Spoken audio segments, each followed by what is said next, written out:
Muy bien, tienen sus Biblias.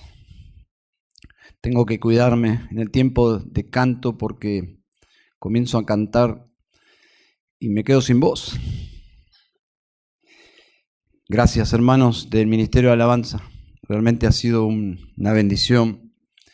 Nos han guiado a cantar el Evangelio. Mateo capítulo 7, dice el versículo 24. Es un pasaje muy conocido. Muy conocido. Dice el versículo 24, por tanto, cuando nos encontramos con estas dos palabras, debemos prestar atención, porque son palabras, en la mayoría de los casos, concluyentes. Dice, por tanto, cualquiera que oye estas palabras mías, y continúa hablando el Señor, y hasta el final tenemos esta parábola que es la conclusión del Sermón del Monte. El Señor está ante una multitud predicando desde el capítulo 5. Si usted lee capítulo 5, 6 y 7, yo lo he hecho hoy y te llevará unos minutos tan solo. Entonces sería como un sermón de pocos minutos. Bueno, en realidad no, es un resumen, una síntesis de un gran sermón. Y el Espíritu del Señor guió a Mateo a registrar exactamente estos 3 capítulos. Pero no sabemos si fueron 2 horas, 3 horas o 5 horas, no lo sabemos. Pero allí estaba la multitud, Jesús sentado, dice el versículo 1 de capítulo 5, y la multitud atenta, siguiendo sus enseñanzas. Entonces, aquí encontramos la conclusión de ese sermón. Sería un buen título el siguiente. La conclusión del Sermón del Monte, o podría ser también la parábola de los 2 constructores. En la mayoría de sus Biblias me imagino que tienen la parábola de los 2 cimientos, pero me parece que es mejor mencionar esta parábola como la parábola de los 2 constructores. ¿Por qué? ¿Por qué no 2 constructores y no 2 casas o 2 cimientos? Porque el enfoque de Jesús, si ustedes observan, está sobre su auditorio. Dice, cualquiera que oye estas palabras mías. Los oyentes es el tema aquí.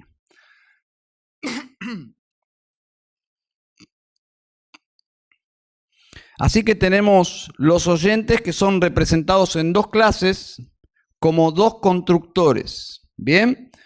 Y la actitud hacia el mensaje de Jesús es la clave, versículo 24. Por tanto, cualquiera que oye estas palabras mías. Escribe el pastor anglicano J.C. Wright de esta conclusión y dice lo siguiente: el Señor Jesús concluye el Sermón del Monte mediante un pasaje de aplicación que penetra el corazón. Bien, así que tenemos la conclusión de este gran sermón y que tiene el mismo propósito de las conclusiones de los sermones dominicales. ¿Qué harás ahora con esta palabra oída? De la misma forma, Jesús, el príncipe, realmente el príncipe de los predicadores, el príncipe de los pastores, concluye su Sermón del Monte con una conclusión. ¿Qué harás ahora con esta palabra oída? ¿Qué harán? Y observen, versículos 21 al 23. Vemos que el cristianismo, dice Jesús, no es solo hablar. Dice, no todo el que me dice, por favor, subraye, no todo el que me dice, Señor, Señor, entrará en el reino de los cielos, sino el que hace la voluntad de mi Padre que está en los cielos. El cristianismo no es solo hablar. Muchos me dirán, subrayen, me dirán, el énfasis, en aquel día, Señor, Señor, ¿no profetizamos en tu nombre? Me dirán, versículo 23, y entonces les declararé, jamás os conocí, apartados de mí, los que practicáis la iniquidad.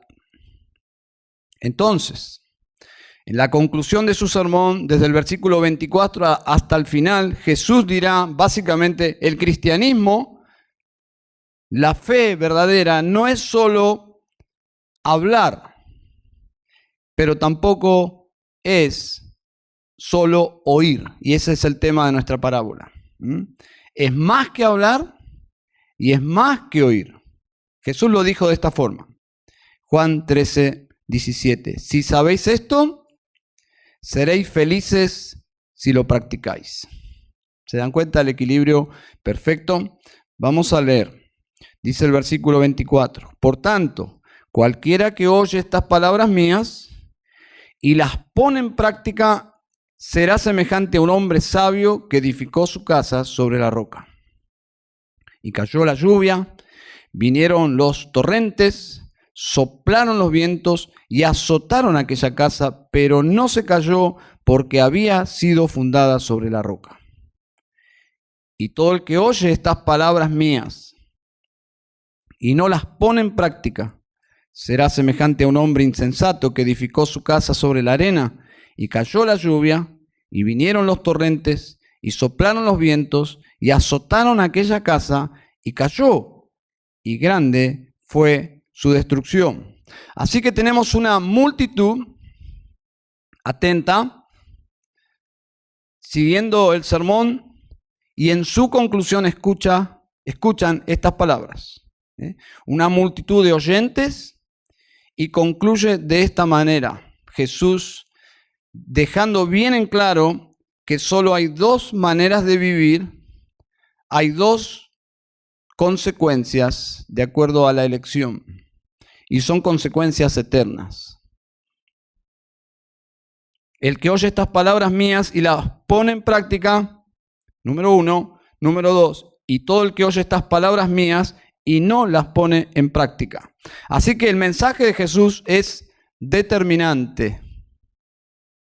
No es una opción filosófica más entre muchas, no es un camino de felicidad alternativo entre varios, es vida o muerte, es salvación o condenación.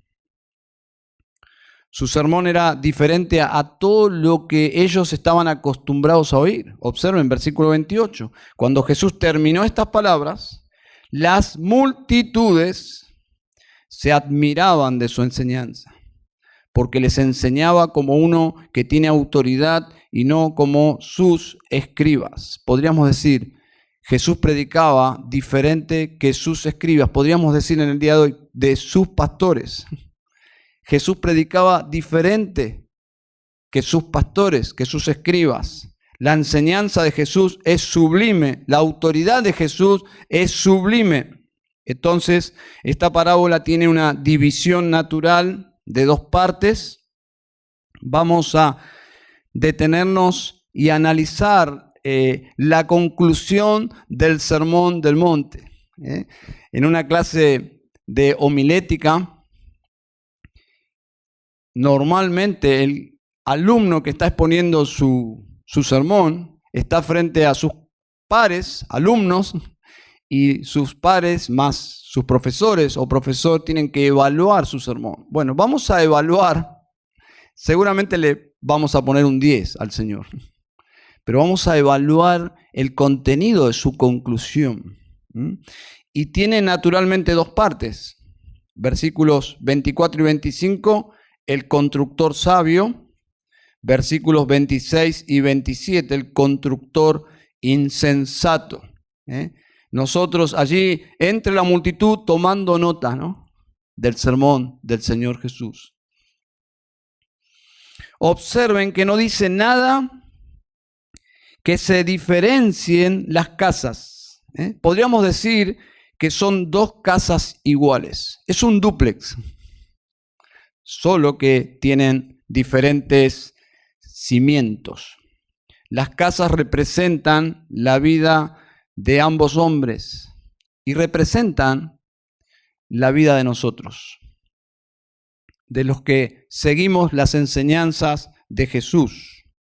La diferencia es dónde descansan, dónde están fundamentadas estas vidas.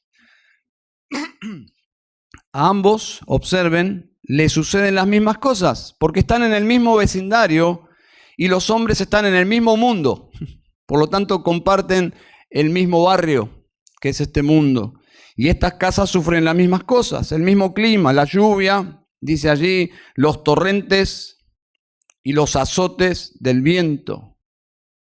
Así que Jesús no da muchos detalles sobre el significado de estas cosas, pero tenemos una pista en justamente las palabras. Es evidente que son adversidades, porque dice que azotan a las casas. Entonces son adversidades. La primera construcción descansa sobre la roca, aunque superficialmente vemos que es arena. Ambas casas están sobre la arena. El tema es lo subterráneo, pero indudablemente la primera casa, que está sobre la roca en sus cimientos, asentada sobre un terreno rocoso, permanece en pie. Así que viene la adversidad y la casa no se mueve. La segunda, observen, descansa sobre la arena y dice básicamente que cae. Esto es un drama. Se cae la casa y es grande su destrucción. El verso 23 puede arrojar luz sobre qué significa esta frase, destrucción grande. Y dice allí, y entonces les declararé, jamás os conocí, apartaos de mí. Anteriormente Jesús habló de los falsos maestros, pero aquí Jesús no está hablando de falsos maestros, sino falsos discípulos. Y en el versículo 23 dice, apartaos de mí, y puede estar justamente ilustrando lo que significa grande fue su destrucción. Significa que Jesús diga, apartaos de mí, como a un extraño, como a un enemigo. ¿Hay una situación más dramática que esa? O el versículo 19 de capítulo 7, un poco más atrás, dice, todo árbol que no da buen fruto es cortado y echado al fuego. O un poco más atrás, versículos 13 y 14, entrad por la puerta estrecha, porque ancha es la puerta y amplia es la senda que lleva a la perdición, y muchos son los que entran por ella. Porque estrecha es la puerta y angosta la senda que lleva a la vida, y pocos son los que la hallan. El contexto, sin duda, es justamente salvación o perdición. Y grande fue su destrucción, nos está hablando justamente de condenación. Y todo depende de la actitud hacia lo que Jesús está diciendo, que básicamente es hacia Jesús, hacia su persona. No podemos separar el mensaje de Jesús de la persona de Jesús.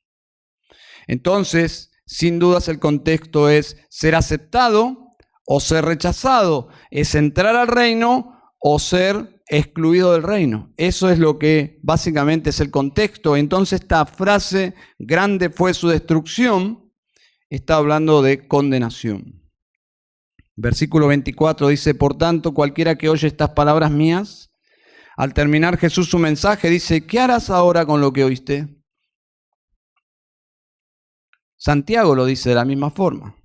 Dice, sed hacedores de la palabra y no solamente oidores que se engañan a sí mismos. Es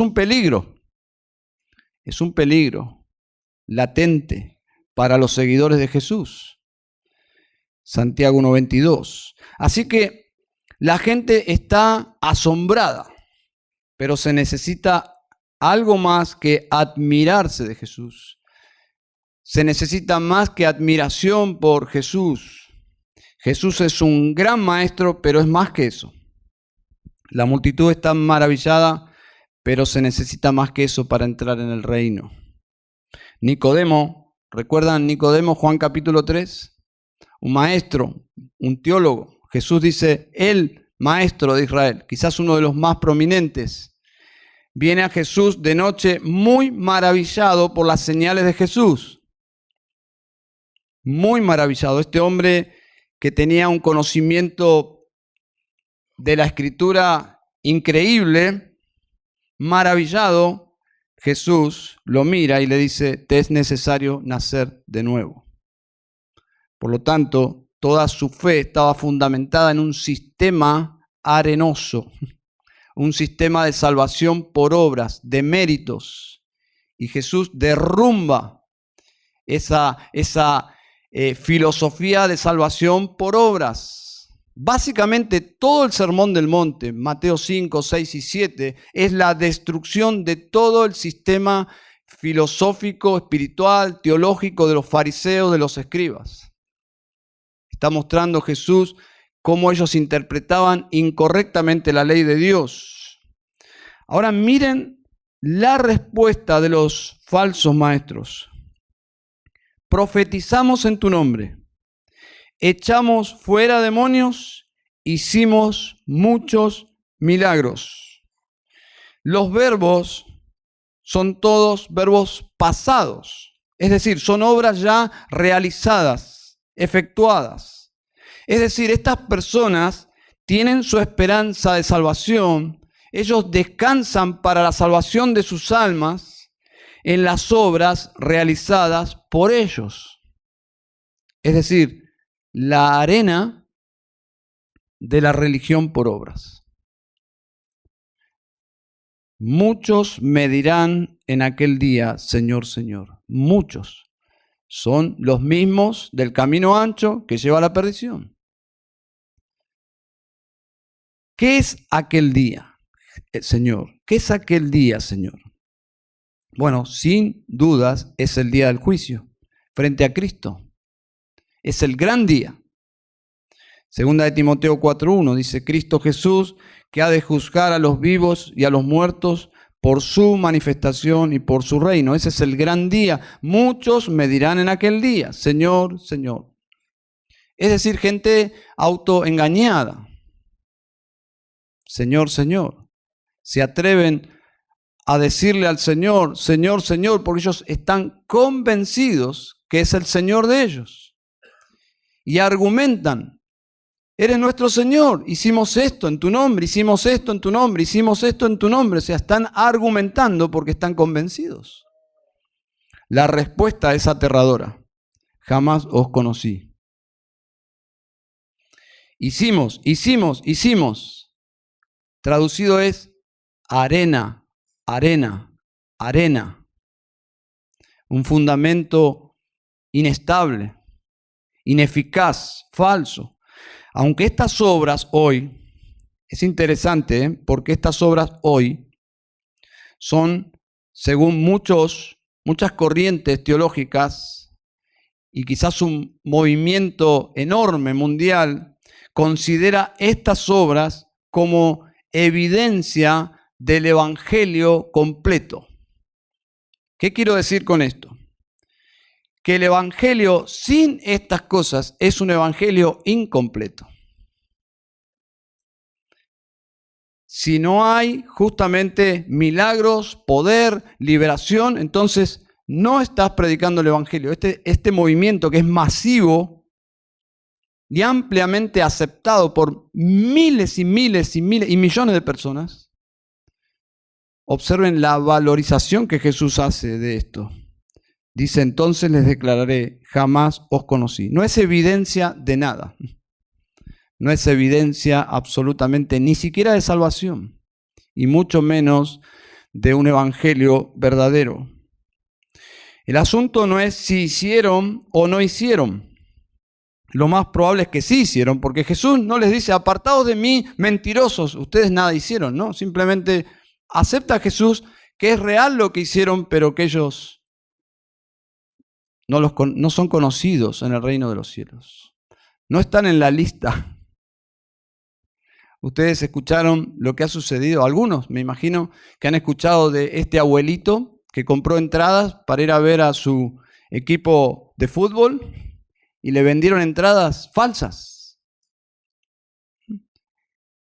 Y claro, cuando llegó al estadio para ver al más glorioso equipo que existe, que era el equipo de este abuelo, resulta que fueron implacables.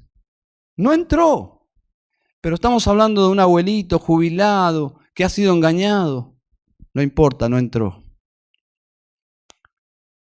Bueno, esto es más terrible. Apartaos de mí.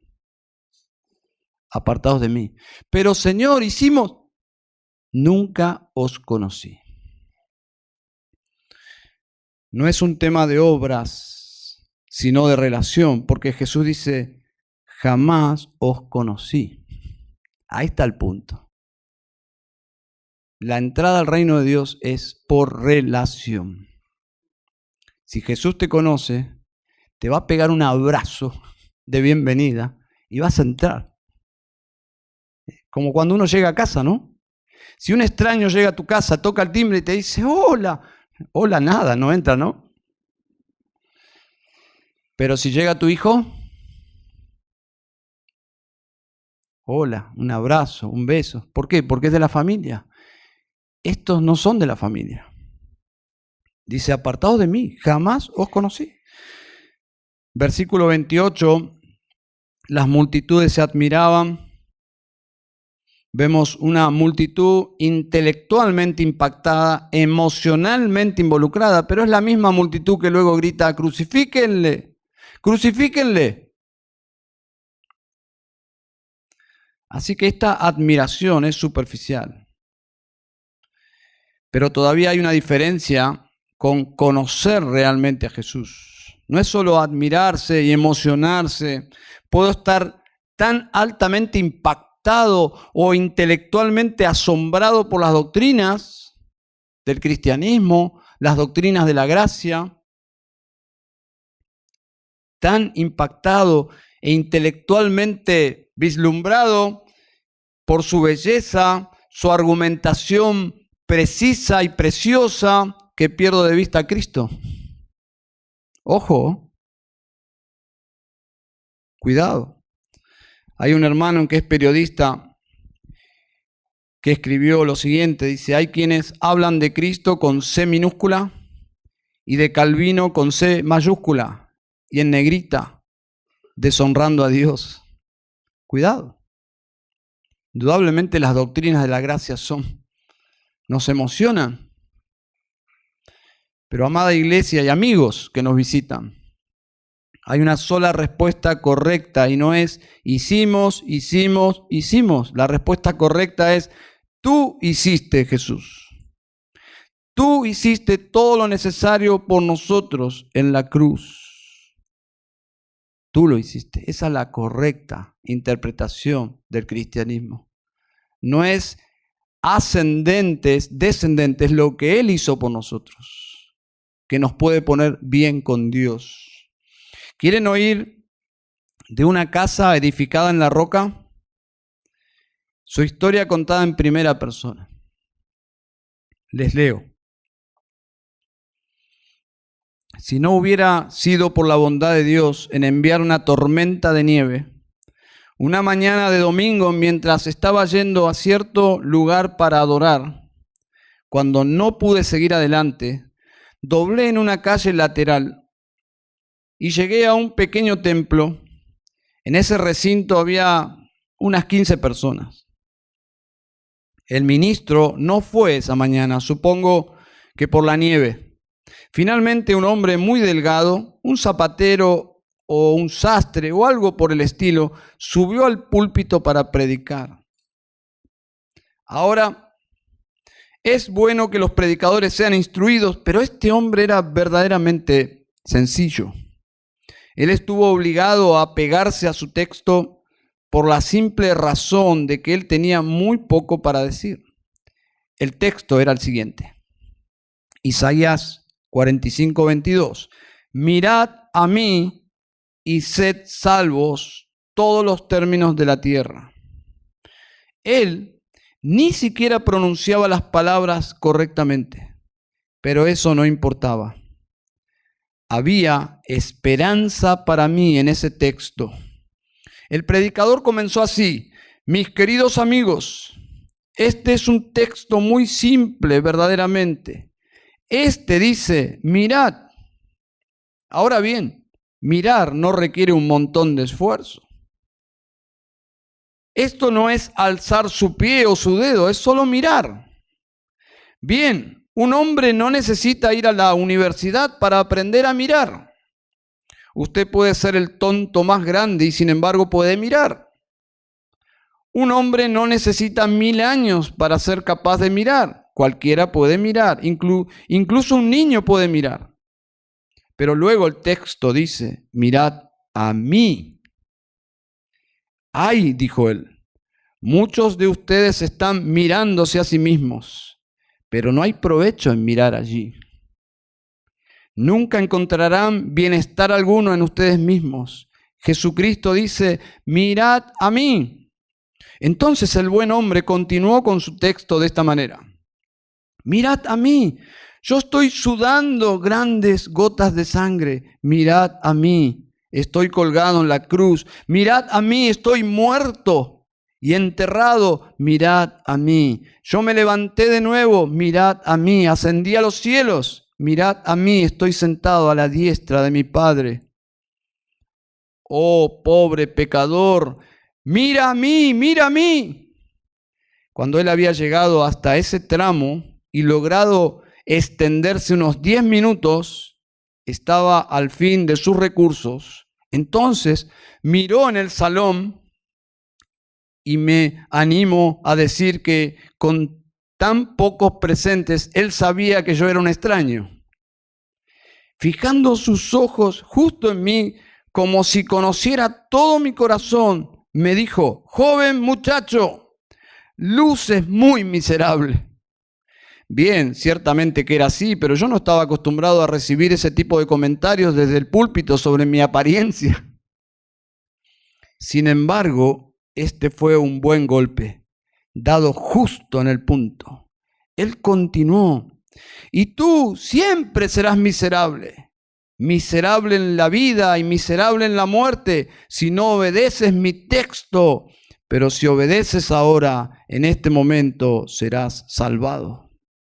Entonces, levantando sus manos, él exclamó, joven, mira a Jesucristo, míralo, míralo, míralo.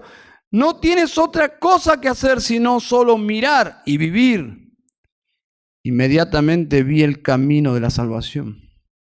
El reloj de la misericordia marcó en el cielo la hora y el momento para mi salvación. Esto sucedió el 6 de enero de 1850, es la conversión de Charles Spurgeon, el príncipe de los predicadores. Alguien puede estar pensando, bueno, pero esto no es para mí, porque yo ya recibí a Jesús.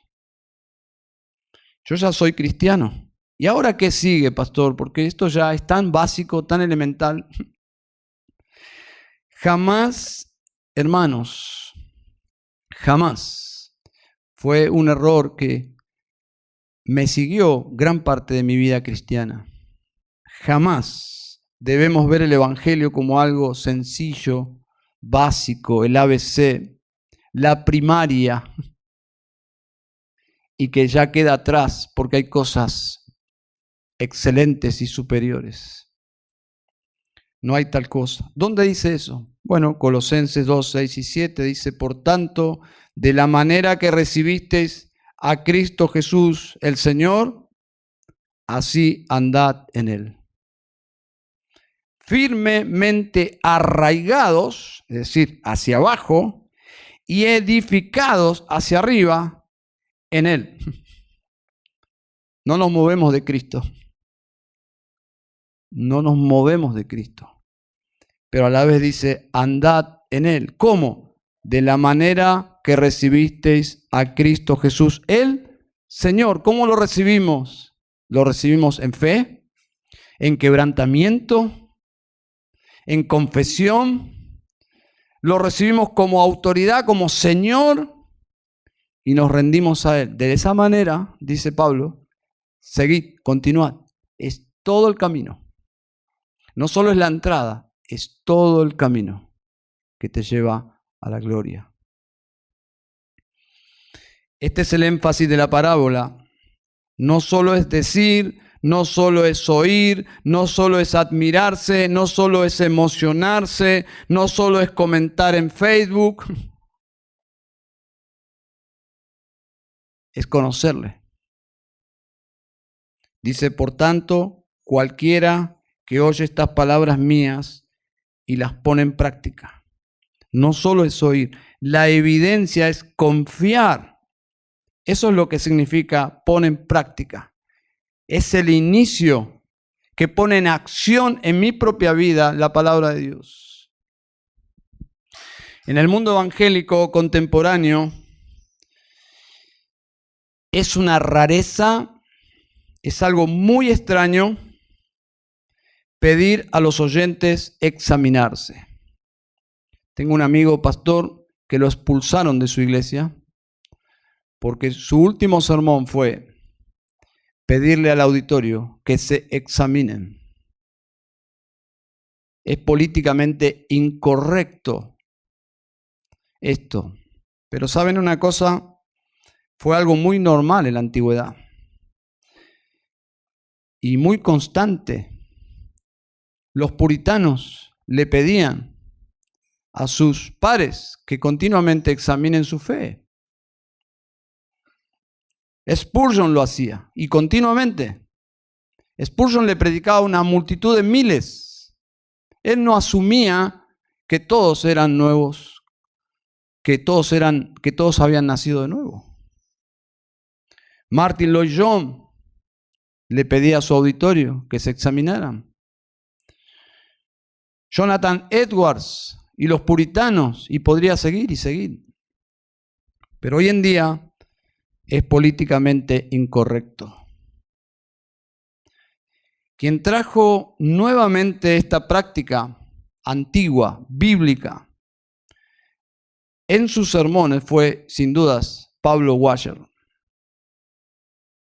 Pablo Washer rescató esta parte de la liturgia de los sermones de la antigüedad. Y es muy asombroso el resultado, porque donde viajo, donde voy y me encuentro con personas, ¿y cómo fue que llegaste a Cristo? El sermón de Paul Washer. Oh, qué cosa, ¿no? Qué interesante. El fruto es impresionante, pero ¿por qué? Simplemente porque Pablo Washer hizo lo que era muy normal en la antigüedad. Es muy asombroso oír tantos testimonios de personas evangélicas que se enfrentaron a la realidad que tenían una fe teórica, que nunca habían cambiado su corazón y confiaron de todo corazón en Cristo. ¿Por qué? Por este tipo de sermones. Creo que el Señor nos invita en esta conclusión de su sermón a una sincera evaluación si nuestra fe es genuina. Y quiero decirles que si carece de obediencia, nuestro cristianismo es una fe falsa. Si carece de obediencia, es una fe falsa. Las dos casas son idénticas. Es un dúplex. Son idénticos. La arena tapa la superficie. Lo que no se ve es lo interesante aquí. ¿Y saben una cosa? ¿Cómo es que se descubren los cimientos? Bueno, justamente la lluvia, los torrentes, el viento, vuela la arena y una de las casas resultó ser que solo era arena. Y en la otra casa se observa que está firme en la roca. Una de las casas está sentada sobre la arena. ¿Y qué sucede con esa casa? Cae y grande fue su destrucción. Y uno dice, bueno, se empieza de nuevo, ¿no? Pero no es el tema aquí. No es el tema aquí. El tema es que no hay otra oportunidad. Ya es demasiado tarde, porque está establecido para los hombres que mueran una sola vez y después de esto el juicio, el gran día que Jesús menciona aquí. Entonces, la evaluación sincera de la fe, que es una práctica cristiana eclesial, la evaluación de la sinceridad de la fe es justamente yo presentarme ante Dios, no en el juicio final, sino previamente. Es someter mi fe y mi corazón delante de la presencia de Dios, no en el juicio final, porque ya es tarde, sino es en la congregación de los santos. Jonathan Edwards escribió su obra magna, Entiendo, Afectos religiosos, porque se cuestionaba mucho de su ministerio. Y él escribió justamente un tratado, podríamos decir, teológico y práctico sobre las evidencias de la fe genuina. Y quiero hacer 2 citas solamente. Dice Jonathan Edwards en Afectos religiosos, dice, todos saben que las acciones hablan más fuerte que las palabras. Podemos aplicar el principio en el campo espiritual al igual que en el natural. Imagínense a 2 personas. Una parece caminar humildemente ante Dios y los hombres, viviendo una vida que habla de un corazón penitente y contrito. Es sumisa a Dios en la aflicción, mansa y benevolente para con su prójimo. La otra habla de lo humilde que es, lo convencida del pecado que se siente, cómo se postra en el polvo ante Dios, etc. Sin embargo, se comporta como si fuera la cabeza de todos los cristianos en su alrededor. Es dominante, creída e incapaz de sobrellevar la crítica. No demostramos nuestro cristianismo hablando de nosotros mismos a la gente. Las palabras poco cuestan. Es por la práctica cristiana costosa y abnegada que demostramos la realidad de nuestra fe. La prueba de que un hombre tiene preferencia por hacer algo está en lo que hace. Cuando alguien tiene la libertad tanto de hablar como callar, la prueba que prefiere hablar está en que abre su boca y habla. Cuando alguien está en libertad tanto de caminar como de quedarse sentado, la prueba de que prefiere caminar está en que se levanta y camina. En la misma manera, la prueba de que un hombre prefiere obedecer a Dios por encima de desobedecerle está en su obediencia. Así que es absurdo que alguien pretenda tener un buen corazón viviendo una vida desobediente. Estas son citas de Afectos religiosos de Jonathan Edwards. Dice la Escritura, y ya voy a ir concluyendo, y la conclusión va a ser la cena del Señor. Dice Hechos 4:12, dice, en ningún otro hay salvación, porque no hay otro nombre bajo el cielo dado a los hombres, en el cual podamos ser salvos. Recuerden el sermón que escuchó Spurgeon, mirad a mí y sed salvos. Pablo lo dice así. 1 Corintios 13:11, pues nadie puede poner otro fundamento que el que ya está puesto, el cual es Jesucristo. En esta noche, si estás en Cristo, gloria a Dios, es por la gracia del Señor. Si estás sin Cristo, este es un momento precioso de decirle al Señor, Señor, me rindo a ti. Quizás mientras cantábamos, le dijiste al Señor, Señor, me rindo a ti. Hay personas que se han convertido mientras cantaban. No habían sido emociones simplemente, sino convicciones de parte del Espíritu de Dios. Si clamas a Él por perdón y salvación, el Señor es muy misericordioso y compasivo y te va a salvar ahora mismo. Dice, mirad a mí, ¿y qué? Sed salvos. Simplemente en la mente podés clamar a Dios y al Cristo resucitado. Está sentado al lado de su Padre amado. Y su Padre amado disfruta de su Hijo ahí. Y su Espíritu está entre nosotros. El Dios Trino que cantábamos recién. El Santo Dios Trino nos envuelve. El Padre, su Hijo quien murió por nosotros. Y el Espíritu que te está atrayendo a Jesús. Ven. Ven a Jesús. Entra. Entra. ¿Vendrás?